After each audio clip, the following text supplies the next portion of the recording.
Les défis que vous allez voir sont réalisés par des cascadeurs professionnels. Ne tentez en aucun cas de les reproduire chez vous. Aujourd'hui, pour notre numéro exceptionnel et inédit, nous retrouvons Michel, joueur de belote professionnel. Bonsoir Michel. Bonsoir Thierry.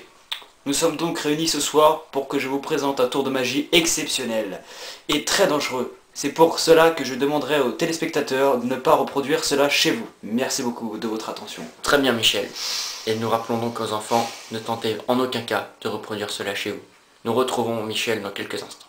Ce numéro requiert donc une énorme concentration, une énorme remise en soi, une énorme recherche personnelle. Donc Michel, en plein exercice de Tai Chi Chuan, technique de concentration qu'il a acquérie durant son année sabbatique au Tibet. Je suis prêt. Très bien Michel. Attention, mesdames et messieurs, c'est parti.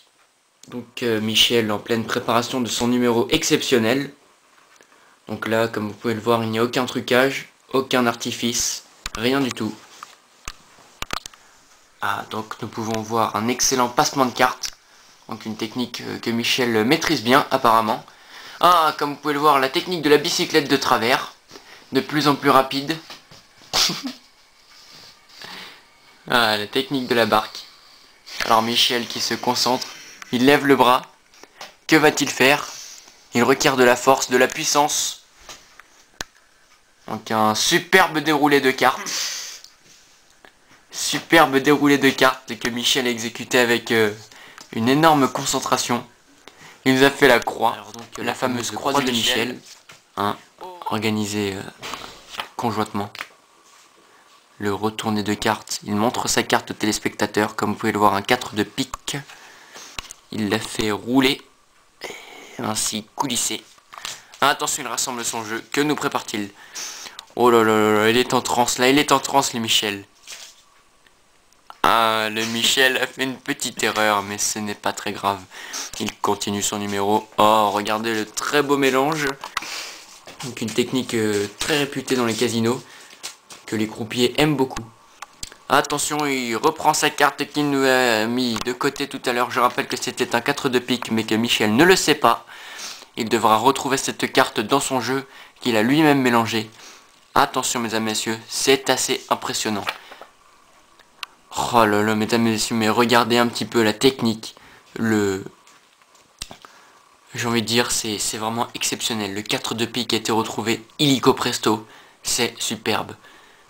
Donc, et après ce magnifique numéro exceptionnel, donc nous allons assister au clou du spectacle. Le numéro le plus fascinant, le plus impressionnant, le plus talentueux, mais aussi le plus dangereux. La technique à Michel, une technique très réputée, technique très secrète. Donc Michel à l'œuvre. Donc le balancé de cartes, il va de plus en plus vite, le Michel, il va de plus en plus vite. Que va-t-il nous faire? Il est en parfaite harmonie avec son jeu de cartes. Que va-t-il nous trouver? Rappelez-vous, mesdames, messieurs, le 4 de pique de tout à l'heure. Rappelez-vous le 4 de pique de tout à l'heure. Eh bien, Michel va dire, où est-il? Répétez-le, Michel. Il est là. C'est exceptionnel. Michel a réalisé un numéro exceptionnel. C'est absolument incroyable. Michel, nous vous remercions et nous allons tout de suite vous interviewer pour savoir un petit peu quelles sont toutes vos méthodes, votre technique et pour connaître un petit peu plus votre personnalité. Merci Michel. Alors Michel, re-bienvenue pour cette interview exceptionnelle en direct sur TF1 Régional Portugal.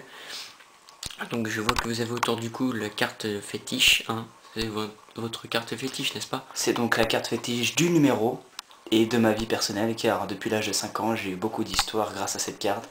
Et donc c'est ma carte personnelle. Et donc c'est la carte célèbre de ce grand numéro qui a été connu dans le monde entier au jour d'aujourd'hui. Très bien. Et vous êtes magicien depuis à peu près combien d'années? Je dirais 19 ans, très précisément, donc une vingtaine d'années on va dire. C'est une passion familiale. C'est vrai que c'est grâce à mon père que j'ai eu le don de la magie et le goût. Et donc, en soit, est-ce une bonne situation, magicien? Eh bien écoutez, chers téléspectateurs et Thierry, je dirais qu'il n'y a pas de bonne ou de mauvaise situation. Sincèrement. Moi, si je devais résumer ma vie de magicien aujourd'hui avec vous, tout le monde, je dirais que c'est d'abord des rencontres humaines, des gens qui m'auraient tendu la main, peut-être à un moment où je ne pouvais pas, où j'étais seul chez moi. Et c'est assez curieux de se dire qu'aujourd'hui, les rencontres, les hasards forgent une destinée. Parce que quand on a le goût de la chose, quand on a le goût de la chose bien faite, le beau geste, parfois on ne trouve pas l'interlocuteur en face, je dirais le miroir qui vous aide à avancer. Alors ce n'est pas mon cas, comme je disais là, puisque moi au contraire j'ai réussi à être magicien, je dis merci à la vie, je chante la vie. Je ne suis qu'amour au fond. Et finalement, quand beaucoup de gens aujourd'hui me disent, me parlent, viennent me rencontrent dans la rue, et me disent mais comment fais-tu pour avoir cette humanité? Et ben je réponds à ce moment-là précis. C'est ce goût d'eau. Je dirais, c'est ce goût d'amour qui m'a poussé aujourd'hui à entreprendre une construction mécanique.